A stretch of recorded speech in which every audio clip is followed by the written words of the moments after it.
because they're handling the money. It's one thing to have misconduct from a policy officer or an executive. When you have someone who is handling the public's money, special requirements are necessary. Elections are not a sufficient cure. The Fiscal Integrity Act will provide the necessary mechanisms to address those special concerns. With that, I'd like to turn it over to my colleague in the legislature, Christina Hagan.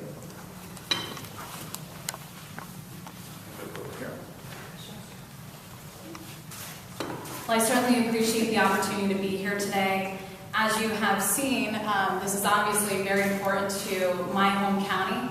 And now that you've seen this gentleman, I think that we should go ahead and put him away for good. Just get rid of this.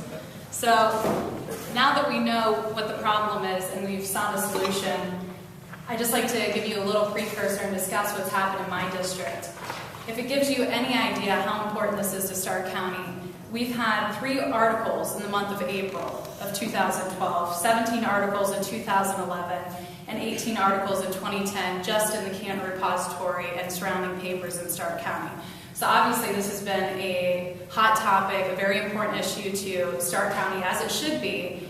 Taxpayer dollars should be our #1 concern, and safeguarding taxpayer dollars should be at the top of our priority list. So with 38 articles over abuse of nearly $3 million in our county, taxpayers' money, I have to say that we're moving in the right direction. We're setting safeguards, and as Auditor Yost had explained, we have a lot to talk about. And he covered most of the provisions, so I'm happy to say that. He's left me off the hook. But I will mention, as far as dereliction of duty goes, that is a huge thing for Stark County, because obviously things like this don't occur if people are performing their duty. And if you're not responsible enough to perform your duty, then you should not be taking the oath of office. And if you're taking the oath of office and you're swearing unto God that you'll perform your duty, you should do just that. In the current law, before this bill is passed, you have to show up for your duty in the auditor's office or the treasurer's office once every 90 days. Seems sort of bizarre to me that somebody who is safeguarding our taxpayer dollars would show up or be required to show up once every 90 days. So once out of every 3 months, you actually have to do your job. A little bit ridiculous. So we changed that to be at least meeting once every 30 days. So that scales that number down, make sure that they're in the office on a monthly basis. They're overseeing and doing their proper oversight. Because what I will never forget from my basic studies in accounting, which I was never good at, but this is simple for me to understand. Right is right and wrong is wrong.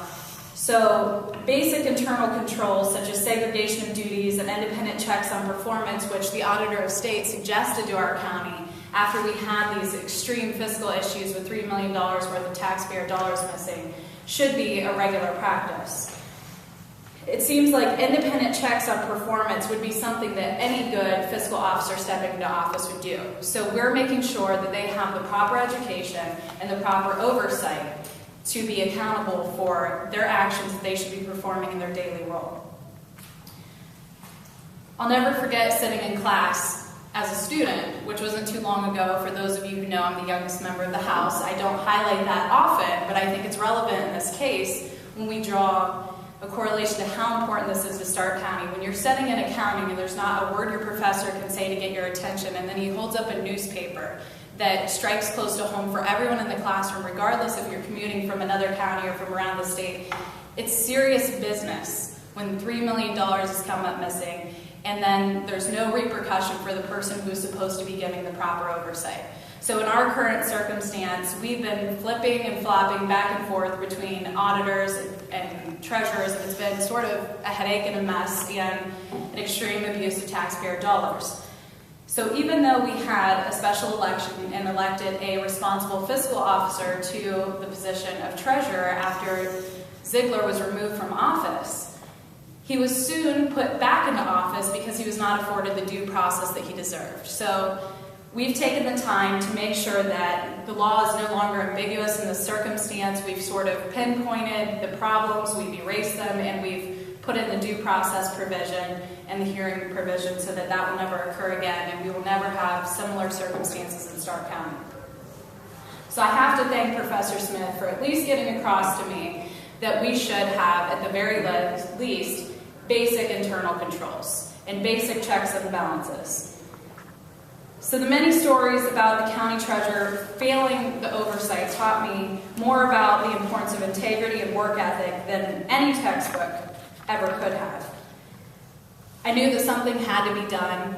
At the time, I didn't have anything that I could do about it. I could call my representative or my senator, and now I happen to be in a position where I took oath and I said I would do what was right under this state and in my county for our taxpayers. So out of our duty and recognition of a problem, we're here to erase that problem and move forward and hope that this is less likely to occur with the safeguards that we put in place. And I won't bore you to death because I feel like you got most of the information. But I'd be glad to pass the mic on if you're ready to talk. Sure. All right, very good. Thank you very much, Representative Hagan, and thank you for your leadership on this issue, and also to Auditor Yost for your leadership on this issue and for performing your audits across the state of Ohio and making sure we're protecting taxpayer dollars. You know, as taxpayers, we have to expect no less than the optimum honesty and effort from those we entrust with public funds here in Ohio. And it's important that our fiscal officers who are charged with being stewards, good stewards of taxpayer dollars, provide these services that the taxpayers expect. We have a lot, thousands of wonderful public servants at the local level. There's no doubt about it. I'm sure all of us know many of them. And they're often not paid very much, they're not compensated very much for the incredible jobs they do for our communities and the great service that they provide us. But we still have to watch out, all of us, them, us, citizens, we still have to watch out for the few, the very, very few, who think they can get away with something, that think they can steal taxpayer funds, taxpayer assets, and get away with it. Well, this legislation will increase the training for municipal and township fiscal officers so that they're better prepared for the duties of these positions. They'll hopefully understand more clearly and allow the opportunity to work with experts to answer the questions early to prevent unintentional errors and put them on notice when things shouldn't be done the way they're being done, where they're going. This bill also creates a certification process, as you've heard, to allow the possibility for professional indemnity insurance in the future. That was requested by the stakeholders. Good suggestion. And thank you, Auditor Yost, for doing so much due diligence with the stakeholders and vetting this legislation for several months. And we want to work with those parties involved to help them achieve that ability to get indemnity insurance.